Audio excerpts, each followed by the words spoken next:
നിർമ്മാണ പ്രവർത്തനമാണ് അരീക്കോട് നടക്കുന്നത് എന്ന് ഓർമ്മിക്കൊണ്ട് പറയാം. ഇത് ചോദ്യം ചെയ്യാൻ, ഇതിനെ നടപടി സ്വീകരിക്കാൻ ഇവർക്ക് സാധിക്കുന്നുണ്ടോ? അതുമില്ല. അങ്ങനെ വ്യത്യസ്തമായ ഓരോ പ്രശ്നങ്ങളുമാണ് കുറെ പറയാനുണ്ടാവും.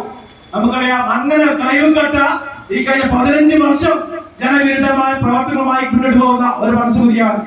നമുക്കറിയാം, അരീക്കോട് പഞ്ചായത്തിലെ ഗതാഗത പ്രശ്നം നോക്കി 1.5 മീറ്റർ വീതി കൂട്ടി. പക്ഷെ 1.5 മീറ്റർ വീതി കൂട്ടി ജനങ്ങൾക്ക് ഉപകാരമില്ല. ജനങ്ങൾക്ക് ഉപകാരപ്പെടുന്ന രീതിയിലേക്ക് അതിനെ മാറ്റാൻ സാധിച്ചിട്ടുണ്ടോ? അതും സാധിച്ചിട്ടില്ല. നമുക്കറിയാം, അതുകൂടി നമ്മൾ അവസാനിപ്പിക്കാം. അരീക്കോട് ഏക അസറ്റ് പറഞ്ഞാൽ നമ്മുടെ സ്റ്റേഡിയമാണ്. അരീക്കോട് സ്റ്റേഡിയം. ഈ അരീക്കോട് സ്റ്റേഡിയത്തെ വിജയരാഘവൻ MP 1990 അദ്ദേഹത്തിന് രാജ്യസഭ MP സമയത്ത് ഉണ്ടാക്കിയ ആ മണ്ണ് നിരത്തി ആ ലെവലാക്കി മാറ്റി. പിന്നീട് 6,25,00,000 രൂപ ചെലവാക്കിക്കൊണ്ട് ഒരു പൗരൻ ഉണ്ടാക്കി.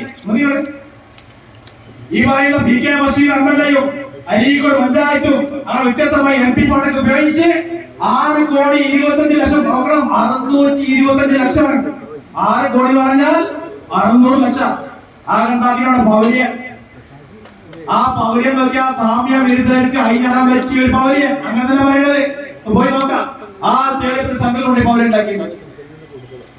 അരീക്കോട് നമുക്കറിയാം, MP ആയിക്കോട്ടേക്ക് ഭരിച്ച സമയത്ത് നമ്മൾ കൃത്യമായി അരീക്കോട് ബസ് സ്റ്റാൻഡ്, അരീക്കോട് സ്റ്റേഡിയത്തിൽ കൃത്യമായ സ്റ്റേഡിയം വിത്ത് കോംപ്ലക്സിന് വ്യത്യസ്തമായ രീതിയിലേക്ക് അരീക്കോട് പഞ്ചായത്തിന് വികസനം ലഭിക്കുന്ന രീതിയിലേക്ക്, വരുമാനമുള്ള രീതിയിലേക്ക് സ്റ്റേഡിയവും അതിനനുബന്ധിച്ച് ബിൽഡിംഗ് അടക്കമെന്ന പ്ലാനിംഗ് ഉണ്ടായിരുന്നു.